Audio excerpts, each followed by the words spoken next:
नमस्कार विद्यार्थी मित्रांनो, फोरम MPSC अकॅडमीमध्ये आपलं स्वागत आहे। चॅनलवर नवीन असाल तर चॅनलला सबस्क्राइब करा आणि लाईक बटन दाबा, जेणेकरून आमचा उत्साह वाढतो।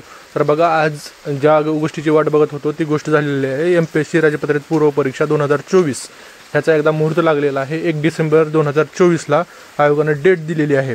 आणि दुसरी म्हणजे सक्सेस काही विद्यार्थ्यांचं तर कृषी अधिकारीची जाहिरात होती ना, ती ह्याच ॲडमध्ये 2024च्या ॲडमध्ये जागा ॲड करून फॉर्म भरण्यासाठी 21 दिवसाचा कालावधी आयोगाने दिलेला आहे।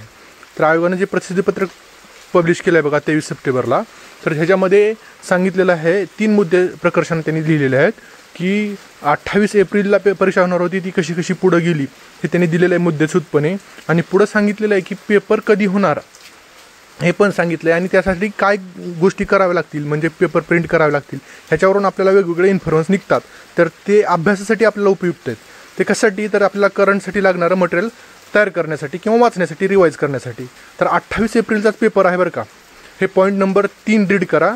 आपलं फोरम MPSC अकॅडमी नावाचं चॅनल आहे, त्या चॅनलला जावा, परिपत्रक आहे तिथं टाकलेलं अंडरलाईन करून इन्फरन्स काढून दिलेले आहेत। तर आत्ता गप गुमान अभ्यास करायचा विद्यार्थ्यांनी।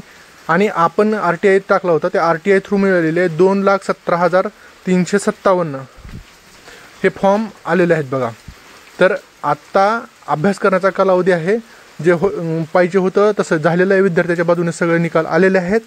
आत्ता ज्या कृषीच्या विद्यार्थ्यांचे जे डॉक्युमेंट काढायचे असतील त्यांनी ते काढून घ्या आणि अभ्यासाला लागा। आता ह्यामध्ये कुणी खोडा घालू नका, कारण विद्यार्थ्यांची मानसिकता अशी राहिलेली नाही की आता पेपर पुढे जातील आणि अभ्यास करा। हे सर्वांच्या फायद्याचं आहे। तर सर्व विद्यार्थ्यांनी अभ्यास करावा आणि सर्वांनी सहकार्य करावे।